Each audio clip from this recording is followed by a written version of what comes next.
What if a mirror reflected the sins you've tried to bury? Welcome to the Midnight Horrorverse, where the shadows whisper secrets too heavy to bear. Tonight, we unveil a bone-chilling tale submitted by our viewer Sarah Kay about a mirror that doesn't reflect your face, but judges your soul.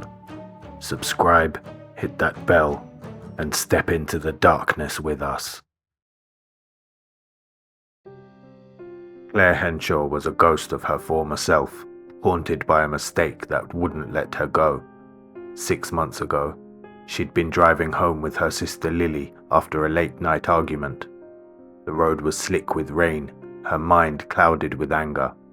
She swerved too late to avoid a fallen branch and the car slammed into a tree. The screech of tires, the shatter of glass, Lily's lifeless eyes, they burned into Clara's memory. The police called it an accident, but Clara knew better. She'd killed her sister and no amount of penance could undo it. To escape the guilt, Clara hid in the university library's archive, a forgotten crypt of crumbling manuscripts and flickering gas lamps. The air was thick with dust, the shelves sagging under the weight of centuries. The silence was her only solace, a cocoon against the world's judgment. But 3 weeks ago, she found something that didn't belong. An antique mirror, its frame etched with twisted vines and thorns, half buried behind a stack of mouldering ledgers. It was heavy, cold to the touch, as if it had been waiting for her. The mirror's glass was unnaturally clear, but it didn't show Clara's reflection. Instead, it flickered with a scene that stopped her breath. Her hands gripping the steering wheel, veering into the tree, Lily's body slumped in the wreckage, her face arranged in an eerie, unnatural calm. It wasn't a memory, it was an accusation, deliberate and cold, as if the mirror knew her sin and despised her for it. Clara draped a heavy cloth over the mirror, but its images clawed into her mind. Each night, the visions grew sharper, more insistent. She saw Lily's body posed in the archive, her limbs angled with chilling precision, her eyes open but unseeing, her lips curved in a serene smile. Other scenes followed, strangers, men and women, their bodies arranged in perfect stillness, in places Clara had never been, yet felt achingly familiar. A man in a dim apartment, his arms folded neatly across his chest, a woman in an alley, her head tilted just so.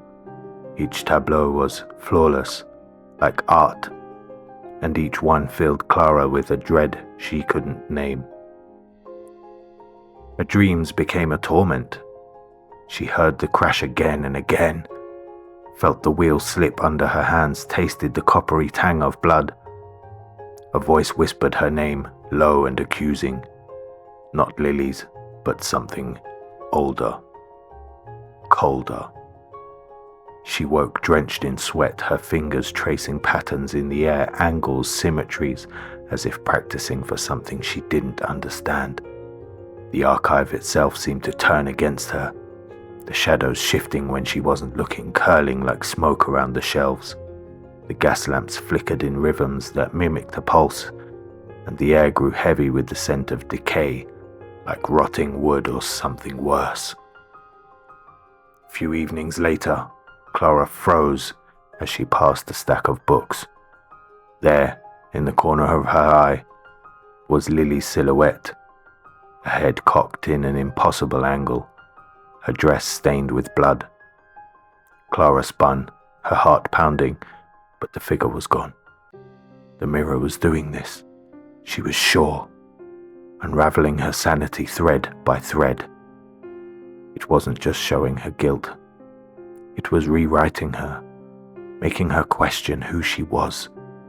Desperate for answers, Clara sought out Dr. Marlowe, the head archivist, a man whose calm facade hid an unsettling intensity. She found him in his cluttered office, surrounded by occult texts and faded etchings of forgotten rituals. Her voice trembled as she described the mirror's visions. Lily, The strangers, the perfect, lifeless poses. Marlowe's eyes narrowed, his fingers pausing on a leather-bound journal. He spoke in a measured tone as if weighing each word. The archive, he said, was built on old ground, a place where pain lingered. Some objects, like mirrors, could trap that pain, feed on it, twist it into something alive.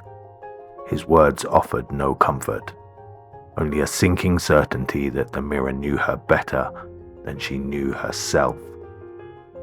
Clara tried to avoid the mirror, but its pull was relentless. She caught herself arranging manuscripts in rigid rows, aligning pens at precise angles, her hands moving as if possessed.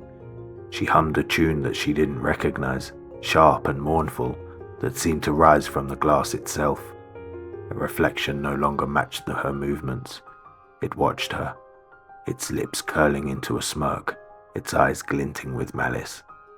Once, she swore it moved before she did, raising a hand that she hadn't lifted, and its fingers were stained red. The archive grew stranger. Books fell from shelves when she passed, their pages open to diagrams of human anatomy, precise and clinical. The shadows seemed to whisper now, not words but fragments of sound. Lily's laugh, the screech of brakes, a sob that might have been her own. Clara's headaches worsened, sharp pulses behind her eyes, each one bringing a flash of the crash. The mirror, the posed bodies.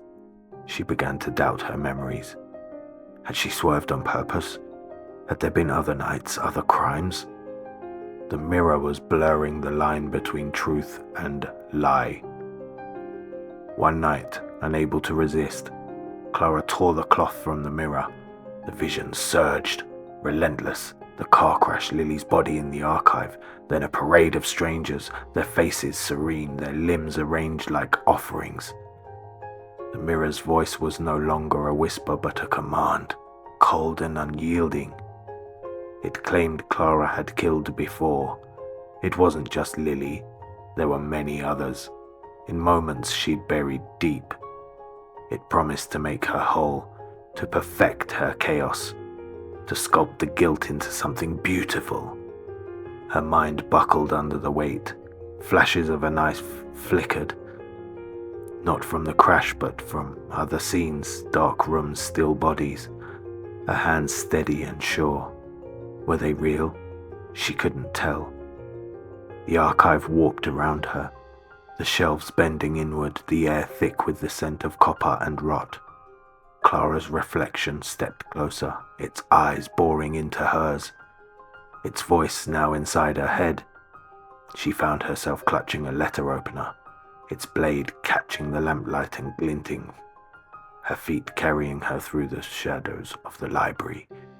She saw Dr. Marlowe as a flaw, his life a tangle to be straightened, his breath a mess to be stilled. The mirror's tune hummed in her veins, guiding her hands, promising peace. She cornered Marlowe in the archive, the letter opener trembling in her grip. She was pale. He was pale, but his voice was steady, cutting through the fog. He knew the mirror's history, its hunger for guilt, its lies. Others had fallen to it, their minds broken by the false crimes it planted. Clara wasn't a killer. Not yet. The mirror was twisting her pain, forging memories that weren't hers. Her arm raised, the blade poised, but Marlowe's words anchored her. She faltered, and the opener, heavy in her hand, faltered to the floor. With a scream, Clara turned on the mirror, hurling a brass bookend at its glass. The mirror shattered, the tune collapsing into a discordant wail. The archive snapped back, the shelves straightening, the shadows retreating, and the air clearing. Clara collapsed, sobbing, the letter opener on the floor, her hands empty but shaking. The mirror's grip was broken, but Clara was forever changed. The vision ceased, but Lily's loss burned brighter, a wound that would never heal. Marlowe vowed that he would seal the mirror's shards in the archive's deepest vault. But Clara felt their presence, a faint hum in her mind, a whisper behind her eyes. She avoided mirrors now.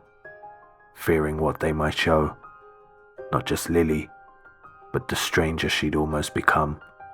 At night, she'd heard the tune, faint but persistent, no longer from the archive, but from within her own blood. Some say the mirror's fragments endure, hidden in forgotten places, waiting for a soul heavy with regret. Look into a mirror tonight.